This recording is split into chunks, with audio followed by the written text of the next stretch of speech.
L'histoire commence avec Adam et Ève qui ont écouté la voix du diable plutôt que celle de Dieu. Ils ont désobéi et la relation parfaite que les hommes avaient avec Dieu fut brisée.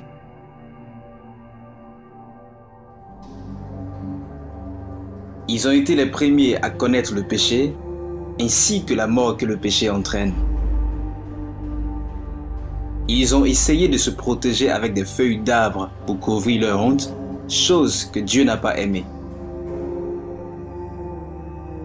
Il les a plutôt couverts de vêtements faits en peau d'animal. Dieu lui-même a fait le premier sacrifice d'animal pour couvrir leur honte. Adam et Ève avaient 2 enfants, Caïn et Abel. Caïn a offert à Dieu une partie de sa récolte, alors qu'Abel a offert un sacrifice d'animal, un sacrifice de sang. Dieu accepta le sacrifice d'Abel, mais pas celui de Caïn. Pourquoi? Parce que le péché conduit tout droit à la mort, nous sépare de Dieu, et il faut une vie pour payer le prix. Par jalousie, Caïn a tué Abel et a ainsi conduit une grande partie des hommes dans une mauvaise voie. Des centaines d'années plus tard, les choses sont devenues si graves que Dieu dit que personne sur la terre ne méritait de vivre. Personne sauf Noé et sa famille.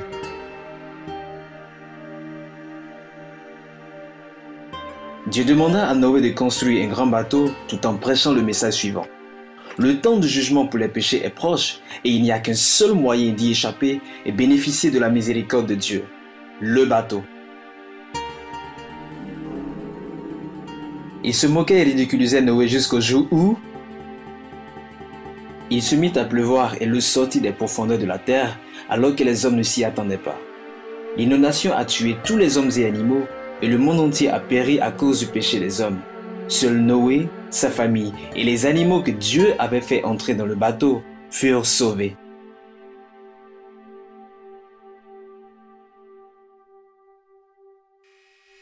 Après est venu Abraham, le père de la foi. Dieu lui demanda d'aller sacrifier son fils sur une montagne. Abraham était perturbé par cet ordre, mais il obéit à Dieu. Il agit avec grande foi et emmena son fils au mont Moria. Mais au moment où il s'apprêtait à le sacrifier, Dieu l'arrêta et lui donna un animal à la place de son fils. L'animal a épargné, remplacé, racheté son fils. 100% vie pour vie. 400 ans plus tard, Dieu envoya Moïse faire sortir d'Égypte le peuple d'Israël. Le pharaon, roi d'Égypte, s'opposa à cette décision. Alors Dieu le punit avec 10 plaies. Pour la dernière plaie, Dieu envoya un ange de la mort tuer tout premier-né de chaque maison. Mais Dieu ordonna au peuple de sacrifier un agneau et de répandre le sang sur le montant de la porte de la maison. Si l'ange voyait le sang, il saurait que les enfants à l'intérieur ont été rachetés par le sacrifice.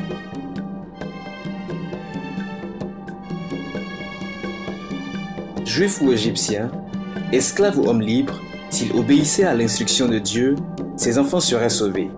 Sinon, cette nuit, tout se passa exactement comme Moïse l'avait annoncé. Et l'on entendit de grandes pleurs en Égypte dans les maisons qui avaient refusé d'obéir à l'ordre de Dieu. Plus tard, Moïse donna au peuple la Torah où Dieu avait indiqué ce qu'il fallait faire si un homme commettait un péché. Le coupable venait devant le prêtre avec un animal pour le sacrifice, posait la main sur la tête de l'animal, ce qui signifie qu'il lui transmettait son péché et sa honte. Ensuite, on sacrifiait l'animal, on répandait son sang, le péché était effacé. Le roi David et les prophètes ont suivi la Torah donnée par Moïse. Mais ils se demandaient, le sang des animaux pouvait-il véritablement effacer le péché d'un homme? Ou tout cela n'était que signe et symbole du futur? David a annoncé la venue de celui qu'on attendait, un roi, un messie, un descendant du roi David qui régnera avec puissance, mais il sera humble et plein de compassion. Ce messie sera sans péché, parfait, irréprochable, innocent. Il va souffrir et mourir et sera un sacrifice digne. Il deviendra le plus grand sacrifice.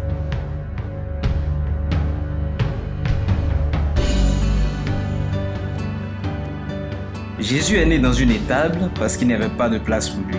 Né d'une vierge, né pur. Venant d'une famille royale mais pauvre, descendant du roi David.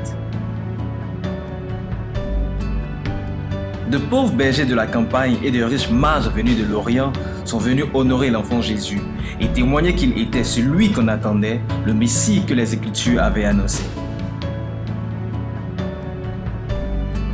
Jésus prêchait l'amour, la vérité, la paix, l'humilité. Il était humble charpentier, mais brillant philosophe. Il offensait les religieux hypocrites qui s'intéressaient aux rituels plutôt que Dieu. Mais il était aimé par les pauvres, humbles, repentants, pécheurs. Il guérissait les muets, les aveugles, les possédés démoniaques. Il a même ramené des morts à la vie. Un homme sans abri, un enseignant ambulant, un révolutionnaire appelant ceux qui aiment Dieu à vivre des vies remplies. Jésus a même appelé Dieu son Père et a montré aux hommes que le Tout-Puissant vous aime comme un papa. Dieu voulait que les humains soient ses enfants, mais il y avait un problème. Ceux-ci sont encore pécheurs, mais Dieu est saint. Depuis Adam, le péché a séparé les hommes de Dieu, et le Messie savait ce qu'il devait accomplir pour les ramener à Dieu.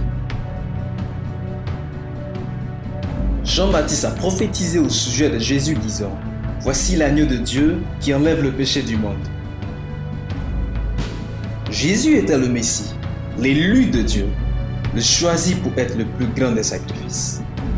N'ayant jamais péché, il était pur, parfait et digne de payer le prix pour nos péchés. L'innocent à la place des coupables, le Saint de Dieu à la place des pécheurs. Il a fait cela pour son Père afin de payer le prix pour le péché de l'humanité, pour les libérer de l'esclavage du péché et leur restaurer ce qu'Adam avait perdu, une relation parfaite avec Dieu.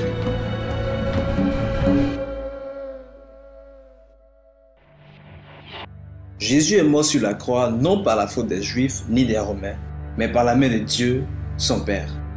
Dieu a sacrifié Jésus pour accomplir ce qui avait été écrit par les prophètes, qu'il deviendrait l'agneau de Dieu qui enlève le péché du monde, tes péchés et mes péchés.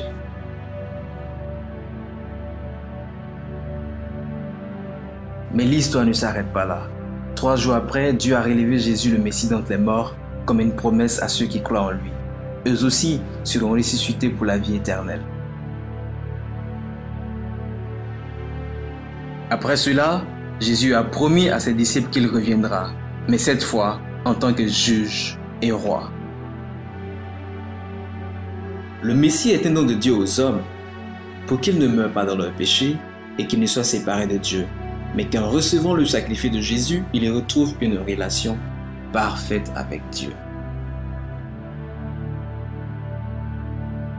Mais comme tout cadeau, il n'est pas à toi tant que tu ne le prends pas.